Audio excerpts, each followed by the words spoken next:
สวัสดีครับในคลิปนี้ก็พาทุกคนมาซ่อมบอร์ดเครื่องเชื่อมกันนะครับก็ส่งมาเฉพาะตัวเมนบอร์ดนะครับซึ่งส่งมาในครั้งแรกเนี่ย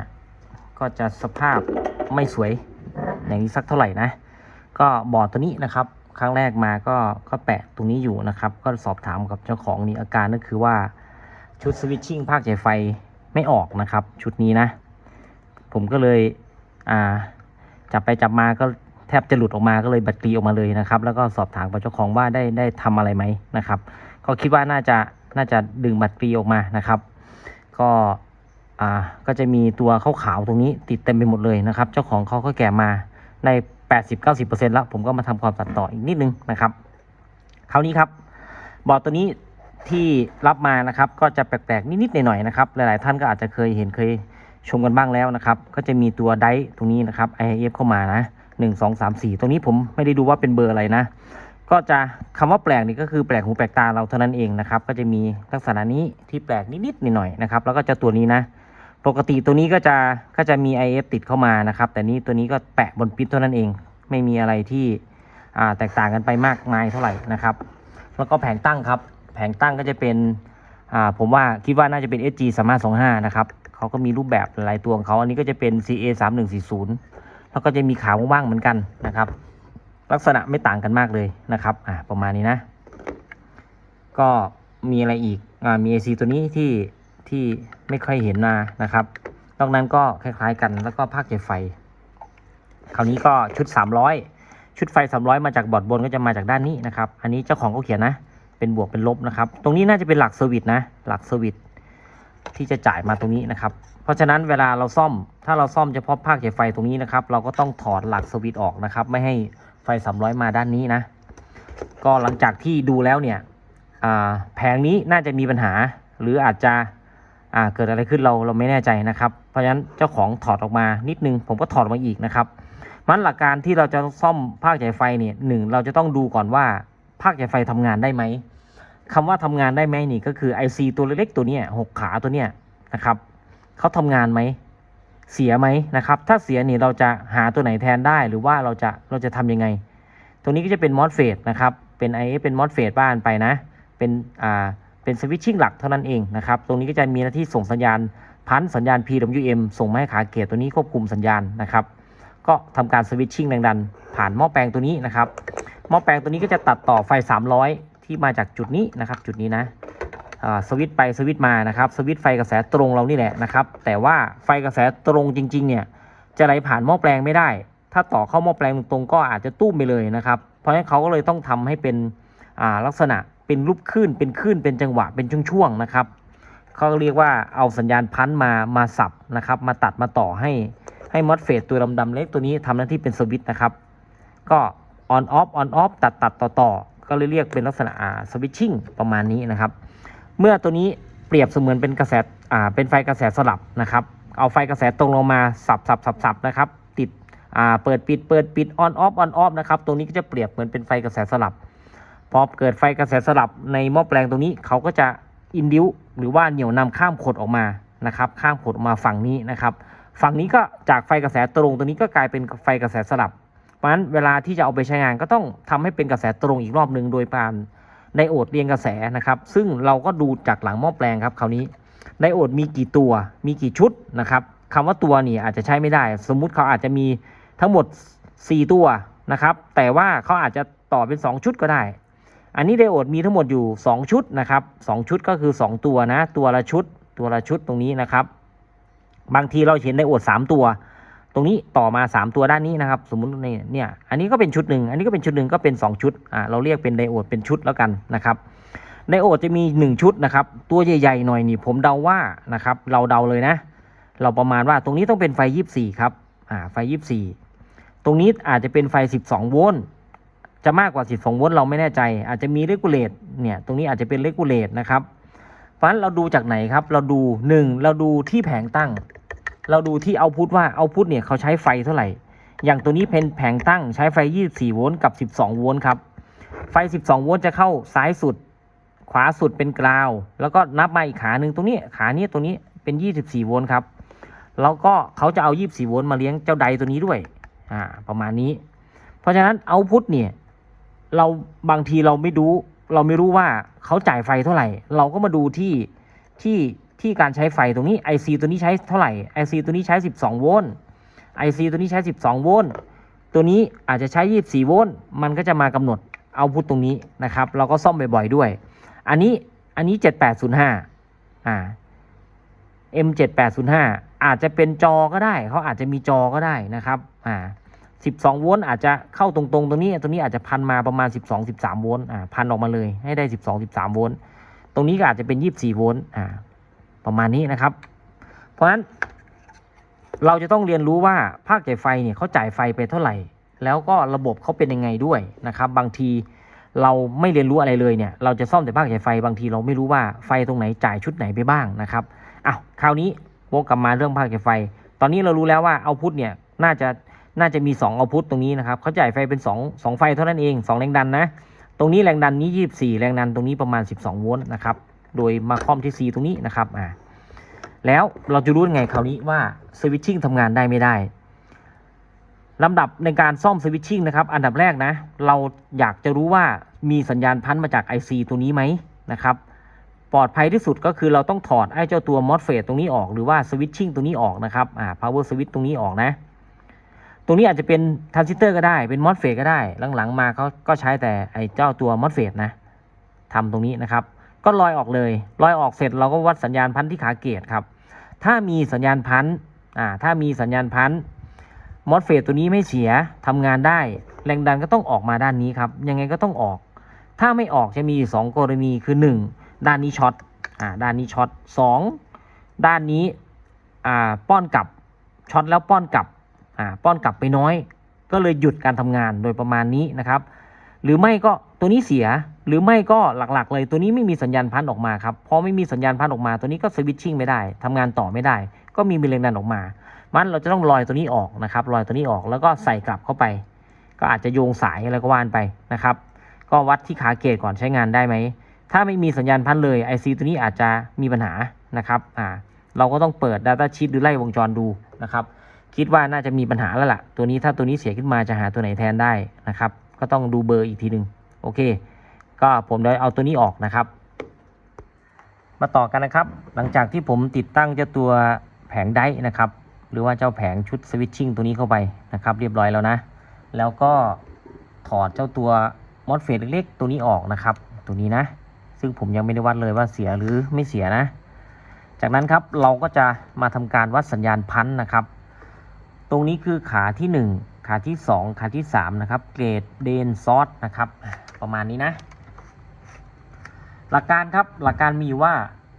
เราวัดสัญญาณพันที่ขาเกรดถ้าขาเกรดมีสัญญาณพันออกมาก็แสดงว่า IC ตัวนี้ทำงานได้นะครับแต่ถ้าไม่มีเราก็เช็คตัวข้างๆแล้วก็ต้องไล่วงจรนะครับว่าขาไหนเป็นขาไฟเลี้ยงประมาณนี้นะครับขาไหนเป็นขา RT CT ประมาณนี้นะครับเพื่อหาองค์ประกอบว่าที่ IC เนี่ยไม่ผลิตสัญญาณพันออกมานี่เพราะว่าองค์ประกอบเขาเสียหรือว่าตัว IC เสียเองเราก็จะวิเคราะห์ต่อไปนะครับคราวนี้ครับหลักเซอร์วิสนะครับอันนี้คือหลักเซอร์วิสนะมี2หลักเล็กๆตรงนี้นะครับตรงนี้นะที่เป็นลบกับบวกตรงนี้นะครับตรงนี้นะอันนี้เจ้าของก็เขียนมานะครับบวกแล้วก็ลบนะตรงนี้คือกราวนะครับตรงนี้คือกราวนะตรงนี้เป็นไฟเลี้ยง300โวลต์นะครับที่มาจากแผงล่างนะครับเราลองเช็คดูนะเช็คโอห์มปี๊ดนะนี่นะครับไฟจะเข้าตรงนี้ก่อนบวกตรงนี้ลบตรงนี้นะครับตรงนี้เป็นบวกนะเนี่ยไฟก็จะเข้าตรงนี้นะครับจากตรงนี้หลักตรงนี้ก็วิ่งมาหลักนี้นะครับแล้วหลักนี้นะครับอยู่ใกล้กันก็จะไม่ต่อนะเพราะว่าตรงนี้อาจจะเป็นตะกั่วที่แต้มไว้นะครับเจ้าของเขาออกแล้วนะก็ตรงนี้ปกติอาจจะเป็นตะกั่วแต้มไว้ตรงนี้นะครับเนี่ยไฟบวกก็จะวิ่งมาที่ power MOSFET ด้านนี้นะครับแล้วก็วิ่งไปที่ switching อันนี้เราก็ตัดหลักสวิตช์ออกกราวเหมือนกันนะครับเราก็ตัดกราวนะตรงนี้คือกราวนะครับเนี่ยกราวนะกราวจะไม่ต่อถึงตรงนี้เพราะฉะนั้นบวกกับลบเราก็จ่ายเฉพาะตรงนี้เท่านั้นเองนะครับคราวนี้เราจะวัดสัญญาณพันครับเราวัดเป็น DC หรือว่า AC ก็ได้ลองดูนะก็ผมจะแตะลบตรงนี้นะครับแตะลบตรงนี้นะประมาณนี้นะครับเปิดเลยนะครับไฟ300นะเปิดเข้ามาเรียบร้อยนะครับอันดับแรกเราเช็คไฟ300ก่อนดูที่มิเตอร์นะครับมิเตอร์นะเนี่ยไฟ300นะครับ มีไฟ300กว่าโวลต์นะมาเรียบร้อยจากนั้นไฟ300จะวิ่งมาที่เจ้าตัวมอสเฟตตรงนี้นะครับตรงนี้คือขากลางนะเข้าเสร็จแล้วเนี่ยก็จะผ่านหม้อแปลงออกจากหม้อแปลงเข้ามาตัวนี้นะครับขาเกตครับสิ่งที่เราต้องตรวจสอบก็คือขานี้นะครับขานี้สังเกตดูนะครับมีสัญญาณพันขึ้นนะเราดูที่แถบตรงนี้นะครับแถบตรงนี้นะแล้วก็ตัวเลขวิ่งขึ้นลงนะครับวิ่งขึ้นวิ่งลงนะเนี่ยครับปึ๊ดนะครับประมาณนี้นะด้วยความที่เป็นดิจิตอลเนี่ยเขารับไม่ทันนะครับผมวัดเป็นกระแสสลับดูนะครับกระแสสลับนะกระแสสลับนี่ก็จะอยู่ที่เหมือนกันเร็วมากนะครับประมาณ2โวลต์1โวลต์2โวลต์1โวลต์2โวลต์นะครับประมาณนี้นะไม่แน่ใจว่าความถี่เท่าไหร่นะครับลองวัดเป็นเฮิร์ตดูผมวัดเป็นเฮิร์ตนะความถี่เขาจะได้เท่าไหร่ความถี่วัดไม่ได้เลยนะครับประมาณ60 16 160โอ้มั่วไปหมดนะครับมีความถี่อยู่นะโอเค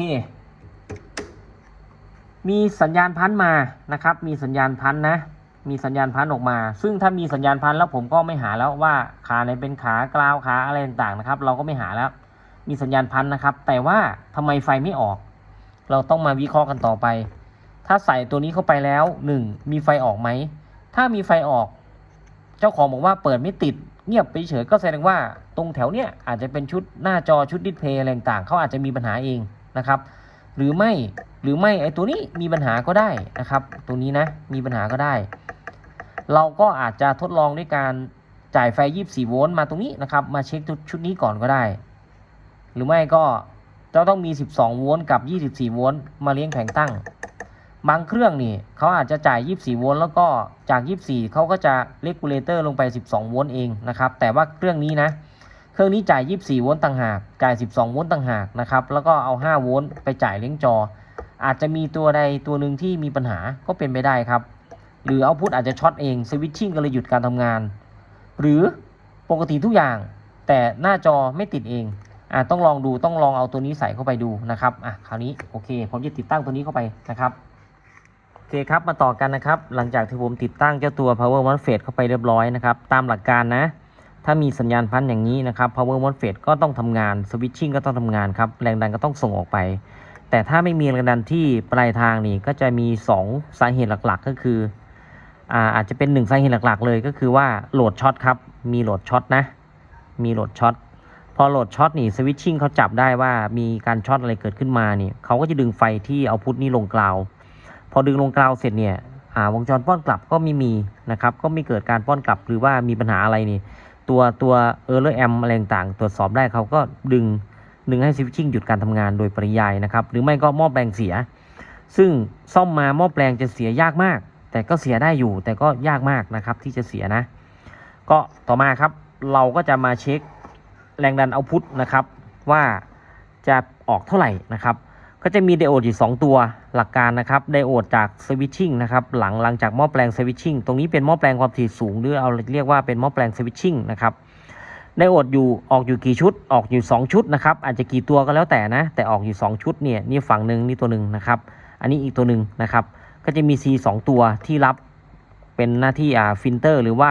กองประจุเก็บประจุว่านไปนะครับคราวนี้เราจะหากราวยังไงนะครับก็หลายท่านอาจจะบอกว่าไม่ใช่เรื่องใหญ่อะไรเลยแต่หลายท่านก็บอกว่าเป็นเรื่องที่หาไม่เจอเหมือนกันไม่รู้กระโรงไหนเป็นกราวนะครับ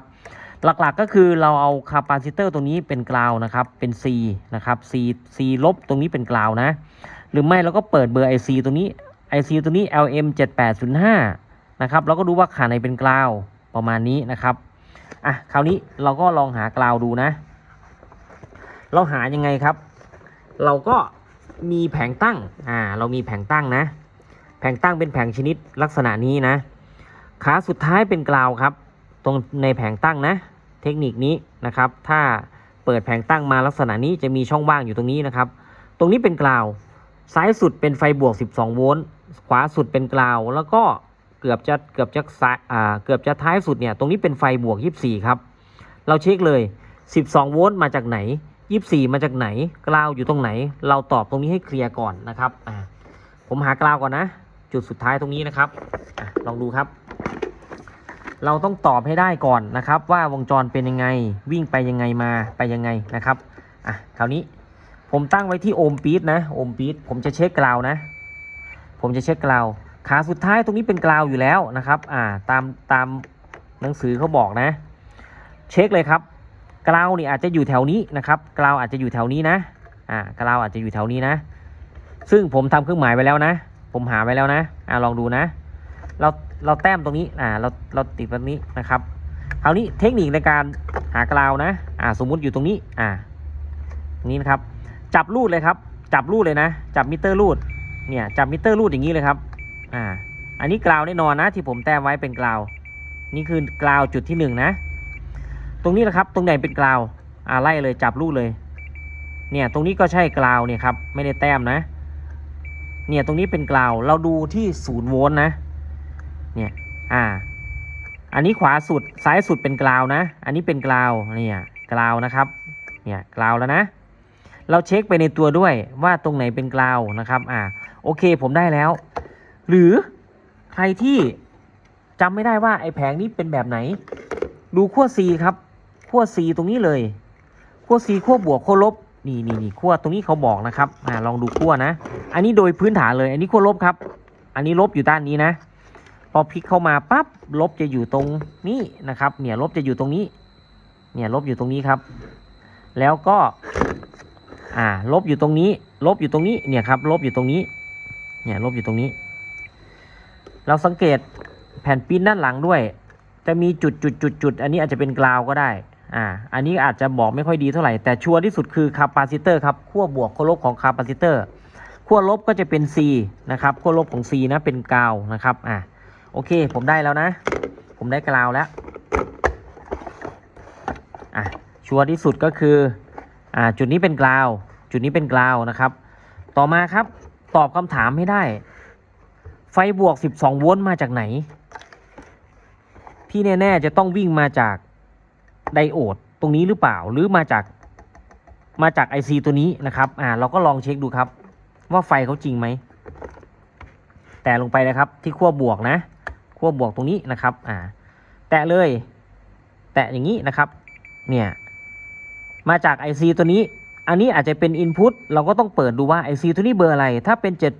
7805ก็แสดงว่าเขามาจาก Input ของ IC ตัวนี้นะครับมาจากไดโอดตัวนี้ไหมเราลองเช็คครับไฟบวก12 โวลต์มาจากไดโอดตัวนี้ไหมเนี่ยครับเวลาที่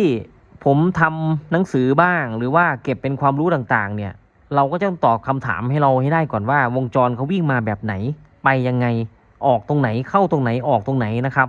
ถ้าเรารู้ตรงนี้นะครับเราก็จะสามารถไล่วงจรหรือว่ามีโอกาสที่จะซ่อมได้สำเร็จมากขึ้นผมรู้แล้วนะไฟบวก12 โวลต์มาจากไดโอดตัวนี้ครับเช็คยากหน่อยนะเนี่ยครับ12 โวลต์24 โวลต์ครับ24 โวลต์ก็เราดูไดโอดตัวนี้ตัวใหญ่นะครับ24 โวลต์อยู่ตรงนี้นะลองสุดท้ายตรงนี้นะครับ24นะ24 โวลต์มาจากไดโอดตัวนี้ไหมก็มองไม่เห็นครับโอเคเดี๋ยวดูก่อนนะตรงนี้เขาจะยากหน่อยนะครับเพราะว่าเขาเคลือบมานะเขาเคลือบมาเราก็ขูดแถวนี้นะครับต้องขูดนะหาไปด้วยกันเลยอันนี้คิดว่าไดโอดน่าจะเป็นไดโอด24 โวลต์นะครับจากตรงนี้แหละโอเคได้แล้วลองดูครับเนี่ยครับ24 โวลต์นะจากขั้วนี้นะขั้วที่2ตรงนี้นะครับก็วิ่งมา24 โวลต์โอเคเป็นไปตามที่เราสันนิษฐานนะที่เรารู้จากหนังสือนะขาสุดขวาสุดเป็นกราวซ้ายสุดเป็นไฟบวกรองสุดท้ายของขวาสุดเป็นไฟบวก24นะครับจากนั้นครับเขาจะส่งสัญญาณ23 25 27 29เนี่ยส่งออกมาเลยนะส่งออกไปไหนครับส่งออกมาที่มอสเฟตหรือว่า IF 3-4 ตัวนี้นะครับผมไม่รู้ว่าเบอร์ไหนนะนี่3-4 ตัวนี้แล้วไอ้2 ตัวเนี่ยจะต้องมีไฟบวกตัวหนึ่ง24 โวลต์วิ่งมาตรงนี้ครับวิ่งมาตรงนี้นะเป็นไฟบวก24 โวลต์ก็ลองเช็คเลยว่าใช่ไหมว่าเป็นวงจรนี้ไหมอันนี้ไฟบวกนะผมแตะที่ไฟบวกนะครับไฟบวก24นะเนี่ยตรงนี้นะเขาจะเข้าที่ขาไหนคราวนี้ขาที่3ครับของมอสเฟตไม่รู้ว่าตัวไหนนะ เราเช็คเลยครับขาที่3เนี่ยตัวหนึ่งขาที่3ตัวนี้ขาที่3ไหมไม่ใช่ไม่กินนะครับเขาจะเข้าขาที่3 1ตัวขาที่3ตัวนี้ครับเนี่ยครับเนี่ยตัวนี้1ตัวหลักการเดียวกันครับกับเครื่องใหญ่นะเนี่ยโอเคตรงนี้นะครับแล้วสัญญาณล่ะสัญญาณจากขา23 25 27 29นะครับ23ตัวนี้23ตัวนี้ก็จะวิ่งมาที่ขาเกตครับขาที่1เนี่ยครับเนี่ยขาที่1นะแล้วก็ตัวนี้ครับตัวนี้25ก็ต้องวิ่งมาขาเกตตัวที่2นี่ครับแล้วก็20 23 25 27 27ก็น่าจะเป็นตัวนี้นะเนี่ยตัวนี้ครับเนี่ยตัวนี้นะแล้วก็ตัวนี้ครับครบหมดแล้วครับก็เป็นไปตามหลักการที่เราซ่อมทั่วๆไปนะครับตามเครื่องนะเดี๋ยวดูหนังสือนิดนึงหนังสือครับดูนี่นะเนี่ยที่เราวัดนะครับ23 25 27 29นะครับจะวิ่งมาที่ IF แต่ละตัวผมไม่แน่ใจว่าเขาใช้เบอร์ไหนนะไม่ได้ดูเบอร์เขานะครับก็จะวิ่งเข้าที่ขา1แต่ละตัวนะครับแต่ละตัวนะขา1ก็คือขาเกตนะจากนั้นจะมีอยู่1ตัวที่กินไฟ24หนังสือตัวนี้กินไฟ24ก็คือขาที่3นะเนี่ย3 2 1นะครับเขียนไว้3 2 1นะตัวนี้กิน24ตัวนี้กิน24นะครับจากนั้นตรงนี้จะต้องได้20โวลต์ 5.5 โวลต์ 20 โวลต์ 5.5 โวลต์ถ้าเราวัดแตะที่หลังตรงนี้จะได้ประมาณ12 ถึง 14 โวลต์ครับ12 ถึง 14 โวลต์นะ12 ถึง 10 โวลต์อันนี้คือหลังเขานี่ขาที่3ขาที่2ครับที่หลังเขาตรงนี้นะโอเคคราวนี้ยาวไปหน่อยนะคราวนี้เรารู้แล้วว่ากราวอยู่ตรงนี้นะครับกราวอยู่ตรงนี้นะไฟบวก24ไฟบวก24เมื่อกี้ผมเช็คแล้วนะไฟบวก24อยู่ตรงไดโอดตัวนี้นะครับไดโอดตัวนี้นะแล้วก็เขาจะมาโผล่ที่หลักนี้ครับเนี่ยโผล่ที่หลักนี้นะที่ผมแต้มสีแดงไว้ตรงนี้เนี่ยไฟบวก24ตรงไหนอีกมีอีกไหมแล้วก็ตัวนี้อันนี้ได้1โอห์มมานี่ไหมไม่มีนะครับโอเคไม่มีแต่หลักนี้ครับเพราะฉะนั้นไดโอดตรงนี้นะครับจะต้องจ่ายไฟน่าจะไฟ24นะครับน่าจะไฟ24เพราะว่าวิ่งเข้ามาที่ขานี้นะครับขานี้นะเพราะฉะนั้นตัวนี้จ่าย12 โวลต์ผมไม่เช็คนะผมจะเช็คแค่24โวลต์แล้วก็เช็คตรงนี้เลยถ้าตรงนี้มี24โวลต์หรือมี12โวลต์ตัวนี้ก็ถือว่าไฟ12โวลต์ไดโอดตรงนี้ใช้ได้ครับถ้าตัวนี้24โวลต์ก็ถือว่าไดโอดตัวนี้ใช้ได้เพราะว่าเขาอยู่หม้อแปลงเดียวกันโอเคลองเช็คเลยนะครับใช้กราวตัวนี้นะใช้กราวตัวนี้นะครับเปิดได้เลยนะครับเปิดแล้วนะ3 2 1เปิดเรียบร้อยนะครับเปิดแล้วนะลุ้นกันครับออกไหม24โวลต์24โวลต์นะเนี่ยออก17นะครับออกประมาณ17โวลต์ออกต่ำนะแล้วก็ผมได้กลิ่นไหม้ขึ้นมานะครับไม่รู้ตัวไหนไหม้นะผมรีบปิดเลยเมื่อกี้ได้กลิ่นไหม้ครับผมได้กลิ่นไหม้แล้วก็มีไดโอดตัวนี้ร้อนนะตัวพวกนี้ไม่ร้อนครับไฟได้17โวลต์เอาพุทได้17นะครับตัวนี้ช็อตหรือเปล่าไม่แน่ใจนะแล้วก็มีกลิ่นไหม้ของไดโอดนะครับนี่ตัวนี้ร้อนเดี๋ยวจะย้อนกล้องดูหน่อยนะครับควันขึ้นตกตรงไหนตัวนี้ร้อนครับนี่ไดโอดตัวนี้ร้อนมากไม่แน่ใจว่าเป็นไดโอดฝั่งนี้แหละอาจจะมีปัญหานะครับโอเคก็ต้องซ่อมต่อไปนะครับอาการนี้มี2แบบนะแบบแรกคือสวิตชิ่งเสียเองแบบที่2ก็คือเอาพุทอาจจะช็อตครับเอาพุทอาจจะช็อตถ้าเอาพุทช็อตเมื่อกี้วัดได้17วัดได้27โวลต์นะครับ17โวลต์นะตรงนี้ผมอาจจะใช้ไฟ24จ่ายเข้าตรงนี้แล้วก็จ่ายไฟ12โวลต์เข้าที่ไหนสักแห่งหนึ่งโอเคผมจะจ่ายไฟ12โวลต์เข้าบอร์ดตรงนี้นะครับแล้วก็24โวลต์เข้าขานี้12กับ24ครับแล้วก็กราวลงตรงนี้ถ้าชุดหลังทำงานได้ตรงนี้จะมีแรงดันออกมีพันออกครับอันนี้คือถ้าเราเช็คแบบนี้นะอีกแบบหนึ่งก็คือเราหาจุดเสียของสวิตชิ่งตรงนี้ก่อนดูไปก่อนนะครับแล้วแต่เราจะเช็คนะ แต่เดี๋ยวผมจะลองหาสวิตชิ่งตรงนี้ดูก่อนนะครับแล้วก็อาจจะเช็คตรงนี้ด้วยนะครับโอเคครับมาต่อกันนะครับหลังจากที่หาตัวเสียเจอเรียบร้อยนะครับก็จะเป็นไดโอดตัวนี้ตัวเล็กๆตัวนี้นะครับตัวนี้นะเป็นไดโอดการกระชากเป็นไดโอดเซิร์ชโปรเทคชั่นอะไรประมาณนี้นะครับดูเบอร์ของเขานะน่าจะช็อตเลยนะครับคราวนี้เปลี่ยนเสร็จเรียบร้อยอาจจะไม่ใช่แค่ควันขึ้น อาจจะระเบิดเลยครับลุ้นด้วยกันนะลุ้นไปกันครับโอเคก็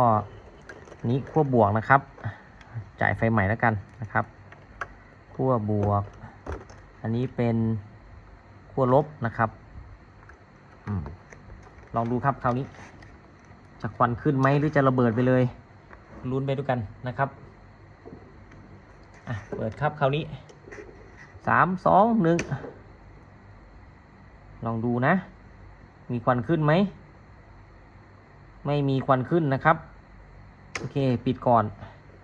ควันไม่ขึ้นแล้วนะครับแล้วยังไงไฟออกไหมคราวนี้มีไฟออกไหมโอเคได้13-14 โวลต์นะครับผมปิดไปก่อนแล้วนะลองปิดดูเฉยๆนะครับคราวนี้เปิดเลยครับเปิดแล้วยังได้17 โวลต์อยู่ก็ต้องเช็คชุดป้อนกลับนะครับดูอีกทีนึงเปิดเลยครับ3 2 1เปิดแล้วคราวนี้เปิดแล้วนะได้เท่าไหร่ครับ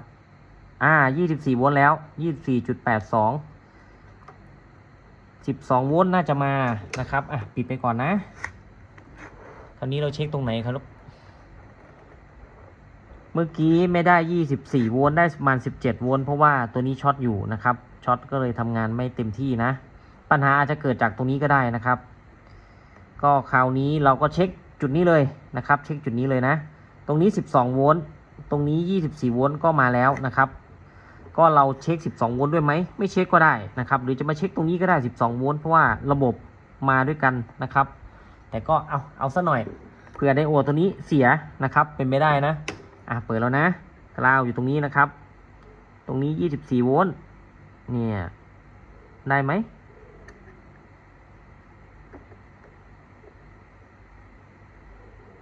24 โวลต์ตรงไหนเอ่ยเอาตรงนี้เลยก็ได้ขาที่3ตรงนี้แป๊บหนึ่งนะครับไม่ค่อยเต็มนะโอเคเดี๋ยวเอาอย่างนี้ดีกว่ากราวอยู่ตรงนี้นะครับเช็คกราวจับกราวตรงนี้ไปเลย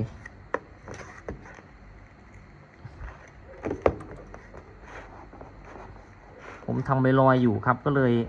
ล็อกไม่แน่นนะประมาณนี้นะ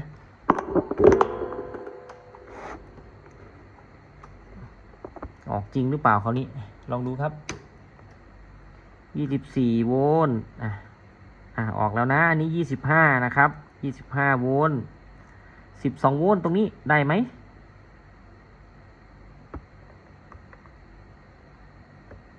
เดี๋ยวได้หรือไม่ได้เขาติดกาว12 โวลต์ครับออก12 โวลต์ตรงนี้ออก25 โวลต์นะ25 โวลต์ข้างหลังตรงนี้ต้องออกประมาณ12 ถึง 14 โวลต์ครับถ้าทำงานได้นะเนี่ยออก14 โวลต์แสดงว่าทำงานได้ครับสัญญาณพันมีนะเนี่ยออก14 โวลต์ครบหมดแล้วทำงานได้ครับก็แสดงว่าภาคจ่ายไฟเสียนะครับเสียก็คือแค่ไดโอดตัวนี้นะแล้วต่อมาเราก็ต้องลองตรงนี้ครับลองจ่ายไฟเข้ามาด้านนี้ดูแต่คราวนี้เราจะไม่ลองไฟ300นะเพราะว่าอันตรายมอสเฟตอาจจะพังนะก็ตรงนี้เราจ่ายไฟ300เข้ามาด้านนี้แล้วนะครับผมก็จะเอาไฟ24 โวลต์เข้าตรงนี้เลยแล้วไฟก็จะออกด้านนี้นะครับลองดูเลยนะต่อกันเลยนะครับผมจะเอาไฟ24 โวลต์แล้วกันนะครับ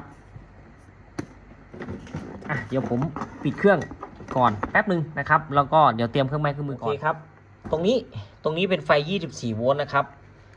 ผมไม่กล้าเอาไฟ300จากจุดนี้นะแทนตรงนี้เลยเพราะว่า power MOSFET หลายตัวมากเขาอาจจะทำงานได้หรือไม่ได้ไม่รู้นะแล้วก็อีกส่วนหนึ่งก็คือผมยังไม่ได้เช็คสัญญาณพันตรงนี้สัญญาณไดตรงนี้เลยนะครับก็เล่นด้วยวิธีง่ายๆอย่างนี้เลยนะครับเอาไฟ24 โวลต์ป้อนแทนนะครับเนี่ยป้อนเข้าไปตรงนี้นะถ้าทำงานไม่ได้เดี๋ยวภาคจ่ายไฟผมก็จะตัดเองนะครับ ก็จะป้องกันไปด้วยนะครับอัพเข้าไป24นะครับแล้วก็อันนี้ไฟ300ก็จะจ่ายมาปกตินะครับเปิดเลยผมจะเปิดไฟ300เข้าก่อนนะครับ3 2 1เปิดแล้วนะเปิดเสร็จเรียบร้อยเราเช็คไฟจุดนี้ครับจัดจุดนี้มีไหมดูที่มิเตอร์25โวลต์ได้นะครับมิเตอร์ด้านนี้นะสัญญาณพันออกไหมสัญญาณพันนะครับเช็คยากมาก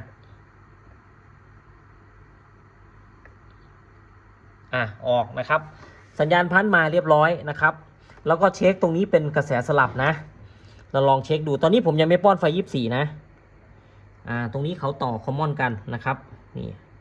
คอมมอนกันนะลองดูครับไฟกระแสสลับยังไม่ออกนะครับเนี่ยยังไม่ออกเลยหรือว่าเราเช็คตรงนี้ก็ได้กระแสสลับยังไม่ออกนะถ้าออกเนี่ยประมาณ5โวลต์ครับถ้าจ่ายไฟ24ตรงนี้ออกประมาณ5โวลต์ผมจ่ายไฟ24เข้ามานะครับ24นะลองดูจุดนี้ครับจุดนี้ยังไม่มีนะครับกระแสตรงนะเนี่ยจุดนี้ยังไม่มีนะผมจ่ายเลยนะครับ3 2 1จ่ายแล้วภาคจ่ายไฟผมปกติไม่มีปัญหาอะไรเราเช็คตรงนี้ครับไฟ24มีไหมเนี่ย24มีแล้วนะครับ24มีแล้วนะตรงนี้ต้องออกเป็นไฟกระแสสลับครับคราวนี้เมื่อกี้เช็คไม่มีนะเนี่ยออก4-5โวลต์ครับตามที่เคยทำมาก็ถือว่าโอเคครับสวิตชิ่งภาคชุดนี้ทำงานได้ปกติทุกอย่างปกติแล้วนะครับก็ส่งเครื่องคืนได้เลยนะครับคราวนี้ก่อนจะส่งเครื่องคืนนะเราก็ลองของจริงเลยครับคราวนี้ของจริงจะเป็นยังไงก็ลองไฟ300เลยนะครับผมไม่แน่ใจว่าหลักเซอร์วิสตรงนี้เขาต่อยังไงนะครับเขาต่อยังไงนะผมก็จะเอาตะกั่วแต้มเลยนะครับเอาตะกั่วแต้มเลยนะเดี๋ยวค่อยคุยกับเจ้าของเขาว่าปกติแล้วตะกั่วเขาแต้มไหมผมแต้มตะกั่วเข้าไปนะครับเดี๋ยวส่องกล้องหน่อยเขาน่าจะแต้มตะกั่วมานะครับประมาณนี้นะผมก็แต้มเข้าไปโอเคนะครับตอนนี้ไฟ300ของจริงแล้วนะครับจะระเบิดตุ้มตามเลยไหมลองดูอันนี้ขั้วบวกต่อกับตรงนี้เลยนะครับต่อกับตรงนี้ขั้วลบนะครับต่อแล้วนะคราวนี้ตรงนี้คือไฟ300โวลต์นะครับไฟ300โวลต์นะเป็นไฟบวกตรงนี้นะครับไฟบวกสีน้ำเงินนะครับเข้าตรงนี้เลยนะคราวนี้ไม่เข้าตรงนี้แล้วนะครับไฟลบครับไฟลบสีเขียวนะสีเขียวเข้าตรงนี้ครับอาจจะเปิดได้แค่แวบเดียวนะอาจจะเปิดได้ไม่นานเพราะว่าชุดไฟ300ผมเนี่ยไม่ได้ต่อไฟเลี้ยงรีเลย์เข้าไปนะครับแล้วก็ตรงนี้มี power phase อยู่1 2 3 4 5 6 12ตัวนะครับ12ตัวนี้อาจจะเปิดแค่ไม่นานแล้วก็ดับนะครับคราวนี้เราจะลองอะไรเราก็ลองหลอดไฟตรงนี้ครับที่บอกว่าเปิดไม่นานก็ดับก็คือไอ้ตรงนี้แหละครับเพราะว่ารีเลย์พาวเวอร์รีเลย์ยังไม่ทำงานรีเลย์ตัวนี้ยังไม่ทำงานครับก็เลยตัดต่อยังไม่สมบูรณ์